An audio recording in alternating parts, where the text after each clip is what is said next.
Hi sungula ku hlaya buku ya Tipisalema. Tipisalema yo sungula. Ku katekile munhu loyi a nga amukeriki makungu ya lavo homboloka, loyi a nga landziki mikhuva ya vadyohi, loyi a nga dzumbiki ni lava sandzaka Xikwembu, kambe a tsakela nawu wa Hosi, a wu anakanya vusiku ni nhlekani. U fana ni murhi lowu mileke etlhelo ka mati lama khulukaka, lowu vekaka mihandzu ya wona hi nguva ya kona, lowu nga dzudzekiki matluka.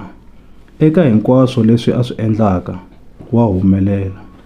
Kasi a swi tano eka lavo homboloka.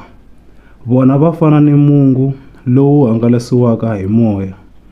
Hikokwalaho, hi siku ra ku avanyisa, lavo homboloka va nga ka va nga poni, ni vadyohi va nga ka va nga amukeriwi enhlengeletanweni ya lavo lulama. Etindleleni ta vona, lavo lulama va fambisiwa hi Hosi, kambe lavo homboloka va khoma ndlela leyi va yisaka eku loveni.